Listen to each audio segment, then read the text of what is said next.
नमस्कार साथियों, प्रणाम। आज की पाठशाला गुरुजी ज्ञान क्लासेस फॉर यू में आप सभी का स्वागत है। तो साथियों, आज है शिक्षा मनोविज्ञान और बाल विकास से संबंधित बहुत ज़्यादा इंपॉर्टेंट एमसीक्यू क्वेश्चन आंसर। तो साथियों, आपके सामने क्वेश्चन है, आंसर भी आपके सामने है, आपको अपना अभी चेक करते हुए रहना है। तो शुरुआत करते हैं। पहला है, क्रोध संवेग के कारण उत्पन्न प्रवृत्ति है। जो क्रोध है वो संवेग के कारण उत्पन्न प्रवृत्ति है। तो किस संवेग के कारण? तो क्रोध जो है आपका यहाँ ऑप्शन में युयुत्सा के कारण जो क्रोध संवेग है वह उत्पन्न होता है। बढ़ते अगले क्वेश्चन पे। अगला क्वेश्चन है, समान आयु स्तर के बालक बालिकाओं का बौद्धिक स्तर अलग अलग होता है, यह कथन किसका है? तो सामान्य आयु स्तर की जो बालक और बालिकाएं होती हैं उनका बौद्धिक स्तर भिन्न भिन्न होता है, यह कथन किसका है? तो ये स्टेटमेंट है हरलॉक ने कहा। चुप रहना है। अगला क्वेश्चन है, चलो, बालकों में सौंदर्यानुभूति विकसित करने का आधारभूत साधन है। तो बालकों में सौंदर्यानुभूति विकसित करने का जो आधारभूत साधन है वो क्या हो जाएगा आपका? पहला, प्रकृति अवलोकन। प्रकृति अवलोकन आपका राइट आंसर है। अगला है साथियों, जन्म के समय बालक की स्मरण शक्ति होती है। तो जन्म के समय बालक की स्मरण शक्ति होती है, ऑप्शन आपके सामने है।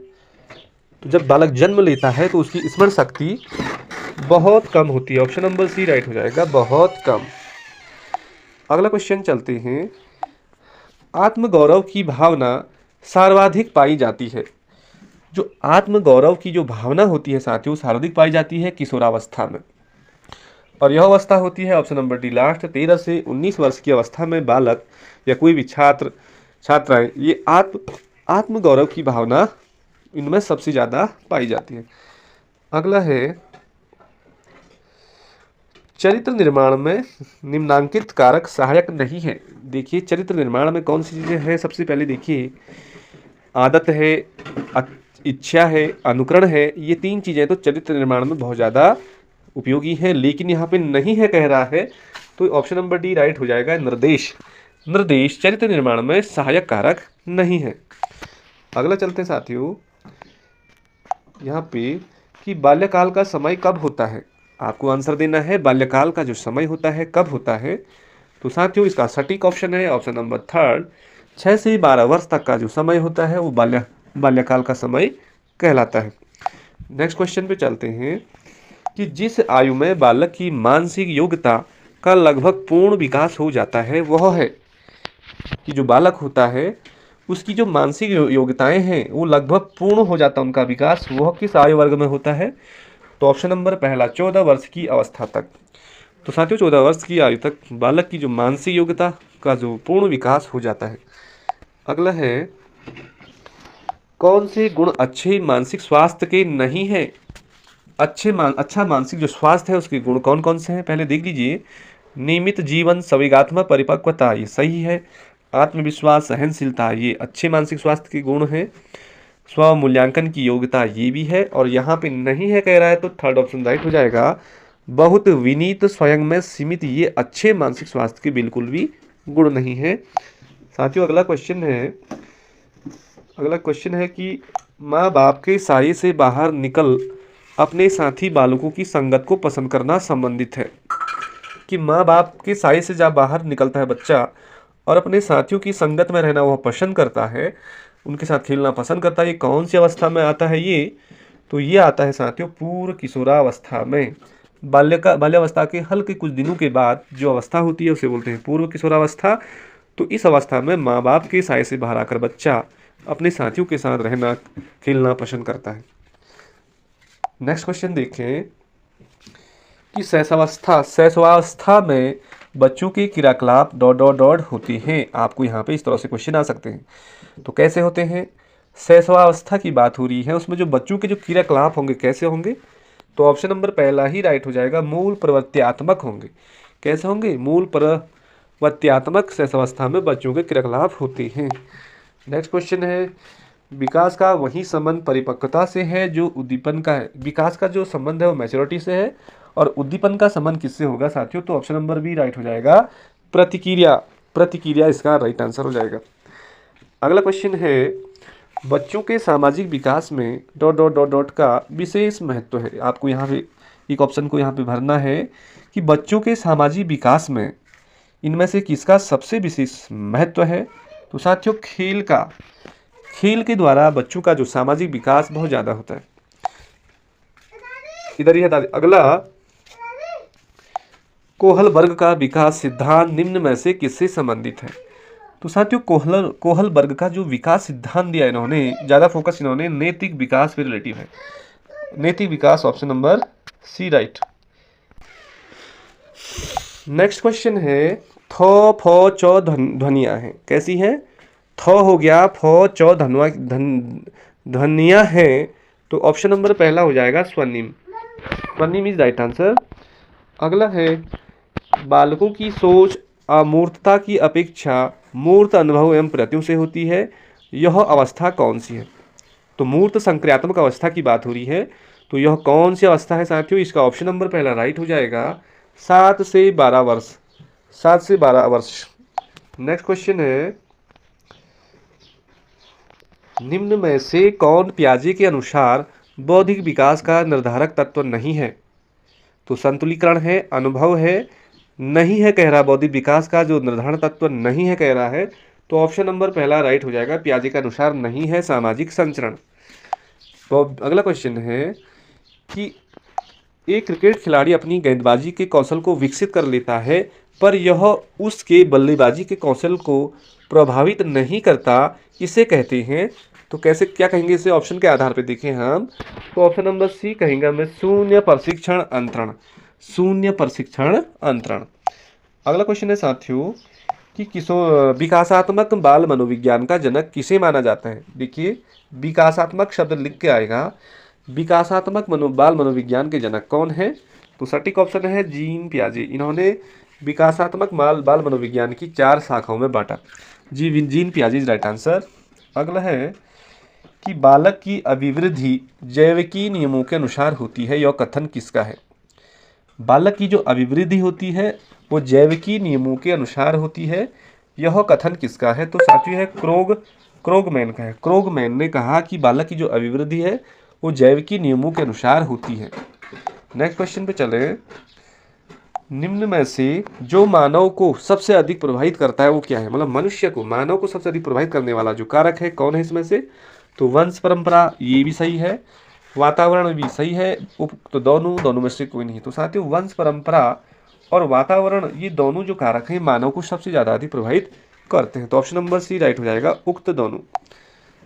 अगला क्वेश्चन है कि पैतृक गुणों के हस्तांतरण के सिद्धांतों को स्पष्ट किया था। जो पैतृक गुण होते हैं, पैतृक गुणों के हस्तांतरण के सिद्धांत को स्पष्ट किसने किया था। तो जी.जे. मेंडल ने किया था। जी.जे. मेंडल, ग्रेगॉर मेंडल ने पैतृक गुणों के हस्तांतरण के सिद्धांत को स्पष्ट किया था। साथियों आनुवंशिकता के जनक पूछेगा तो ये भी मेंडल ही है। अगला क्वेश्चन चलते हैं, निम्न में से कौन मनोवैज्ञानिक नहीं है। इनमें से मनोवैज्ञानिक नहीं है तो वाटसन तो है, हल है, स्किनर है, लेकिन जो जॉन डीवी है ये क्या है, ये मनोवैज्ञानिक नहीं है, ये एक फिलोसफर है, दार्शनिक है। जॉन डीवी इसका राइट आंसर है। नेक्स्ट क्वेश्चन चलते हैं, उत्तर बाल्यावस्था की विशेषता है। जो उत्तर बाल्यावस्था आती है, बाल्यावस्था के जस्ट बाद की जो अवस्था होती है उसे उत्तर बाल्यावस्था कहते हैं। तो आत्मनिर्भर होना, ये सही ऑप्शन है। मित्र मंडली या समूह का निर्माण करना, ये भी अच्छी बात है। स्वतंत्र होना, ये भी उत्तर बाल्यावस्था की विशेषता है, ऑप्शन नंबर डी के साथ चलेंगे हम। ये सारी चीज़ें उत्तर बाल्यावस्था की विशेषताएं हैं। नेक्स्ट क्वेश्चन पे चलते हैं कि व्यक्ति एवं बुद्धि में वंशानुक्रम की क्या भूमिका रहती है, चाहे व्यक्ति और बुद्धि में। तो साथियों इसका ऑप्शन पहला है, वंशानुक्रम की जो भूमिका की बात करें तो नामात्र की भूमिका रहती है, नामात्र की भूमिका रहती है। बहुत बार पूछा गया क्वेश्चन है यह। अगला है, बालक के सामाजिक विकास में सबसे महत्वपूर्ण कारक कौन सा है। क्वेश्चन को सटीक तरीके से पढ़ना है दो बार कि बालक के सामाजिक विकास में सबसे महत्वपूर्ण कारक कौन सा है कह रहा है। सामाजिक विकास कैसे होगा, ऑप्शन आपके सामने है, सटीक ऑप्शन को आपको ढूंढना है। तो वातावरण, देखिए बालक को जितना अच्छा सुलभ वातावरण उपलब्ध होगा उसका सामाजिक विकास उतना अच्छा होगा, उसका जितना अच्छा परिवेश होगा, उसका इन्वायरमेंट होगा, तो उतना ज़्यादा बालक का सामाजिक विकास उतना बेटर होगा। अगला चलते हैं नेक्स्ट क्वेश्चन कि लड़कियों में बाह्य परिवर्तन किस अवस्था में होने लगते हैं। साथियों, चाहे लड़के हो या लड़कियां हो, उनमें जो बाह्य परिवर्तन होने लगते हैं, ऑप्शन नंबर 3 राइट हो जाएगा, किशोरावस्था। नेक्स्ट क्वेश्चन है अगला कि भाषा विकास के विभिन्न अंग कौन से हैं। देखिए, लैंग्वेज डेवलपमेंट या भाषा विकास के विभिन्न अंग कौन से हैं। पहला है अक्षर ज्ञान, ये बहुत सटीक है। सुनकर के भाषा समझना, ये भी राइट है। थर्ड है ध्वनि उत्पन्न करके भाषा उत्पन्न करना, ये भी सटीक है। तो ऑप्शन नंबर थर्ड के साथ, वो फोर्थ के साथ चलेंगे हम। उपर्युक्त सभी चीज़ें भाषा विकास के अभिन्न अंग हैं। अगला क्वेश्चन चलते हैं लास्ट। लेमार्क ने अध्ययन किया था। तो साथियों, लेमार्क जो था, लेमार्कवाद और डार्विनवाद लगभग सभी लोगों ने कक्षा 10 साइंस में पढ़ा होगा। ये जैव विकास से रिलेटिव है। तो लेमार्क ने अध्ययन किसका किया था। तो सीधे जाएंगे हम वंशानुक्रम का अध्ययन भी लेमार्क ने। तो नेक्स्ट क्वेश्चन है साथियों अगला कि निम्नलिखित में से अवांछनीय संवेग है। वांछनीय और अवांछनीय संवेग। तो यहाँ पे पहला ऑप्शन है प्रेम है या दगा है या घृणा है या आश्चर्य है। तो अवांछनीय प्रेम का अर्थ हुआ, जैसे प्रेम दिखता है, घृणा भी दिखती है और आश्चर्य भी थोड़ी दिखता ही है। इन तीनों में थोड़ी सजीवता है, लेकिन जो दगा है ये इसका राइट आंसर हो जाएगा। अगला क्वेश्चन है बालक के खेल के विकास को प्रभावित करने वाले कारक हैं, कौन कौन से हैं। तो शारीरिक स्वास्थ्य है, वातावरण है, खाली समय है, उपरोक्त सभी ये बालक के खेल के विकास को प्रभावित करने वाले कारक हैं। नेक्स्ट क्वेश्चन है अगला कि निम्न ग्रंथि के दोषपूर्ण कार्य के कारण व्यक्ति का लैंगिक विकास उचित रूप से नहीं हो पाता है। किस ग्रंथि के दोषपूर्ण कार्य के कारण व्यक्ति का लैंगिक कह रहा है विकास उचित रूप से नहीं हो पाता है। तो साथियों, यहाँ पे बहुत सारी चार ग्लैंड दे रखी ग्रंथियां, इनमें से कौन सा है। तो जो पीनियल ग्रंथि है, पीनियल ग्रंथि के दोषपूर्ण कार्य के कारण व्यक्ति का लैंगिक विकास उचित रूप से नहीं हो पाता है। अतिरिक्त शक्ति के सिद्धांत का संबंध है। अतिरिक्त शक्ति के सिद्धांत का संबंध है, ऑप्शन आपके सामने। साथियों, कुछ क्वेश्चनों का लेवल थोड़ी कठिन है, लेकिन क्वेश्चन अच्छे हैं। आपको 2 बार पढ़ना है और आपके समझ में आ जाएगा। अतिरिक्त शक्ति के सिद्धांत का संबंध किससे है। तो बुद्धि, स्मृति, पढ़ना, ये तीनों एक जैसे मेल हैं, इनसे तो नहीं होगा। खेल इसमें अलग है, थोड़ी डिफरेंट, तो खेल इसका राइट हो जाएगा। अतिरिक्त शक्ति के सिद्धांत का संबंध खेल से है। बढ़ते अगले क्वेश्चन पे। अगला है प्रथम बाल निर्देशन केंद्र किसके द्वारा खोला गया। प्रथम बाल निर्देशन केंद्र किसके द्वारा खोला गया। तो इसका जो राइट आंसर है विलियम हिली ने प्रथम बाल निर्देशन केंद्र खोला था। अगला क्वेश्चन है कि संरचनात्मक अधिगम सिद्धांत जोर देता है। संरचनात्मक अधिगम सिद्धांत जोर देता है, किस पे देता है। तो ये देता है ऑप्शन नंबर सी, विद्यार्थियों द्वारा नवीन ज्ञान की संरचना पर। विद्यार्थियों द्वारा नवीन ज्ञान की संरचना पर संरचनात्मक अधिगम सिद्धांत जोर देता है। बढ़ते साथियों अगले क्वेश्चन पे। क्रियात्मक अनुसंधान का उद्देश्य है। तो क्या उद्देश्य है। सटीक आंसर देखें हम तो विद्यालय एवं शैक्षिक प्रणाली में सुधार करना। क्रियात्मक अनुसंधान का जो उद्देश्य है कह रहा है साथियों, तो ऑप्शन नंबर सी राइट हो जाएगा। तो साथियों, आज इतने ही क्वेश्चन देखते हैं और इससे आगे की वीडियो में देखते हैं बाकी क्वेश्चन। तो वीडियो अच्छी लगी तो एक लाइक, एक कमेंट, एक शेयर जरूर करें। धन्यवाद, नमस्कार।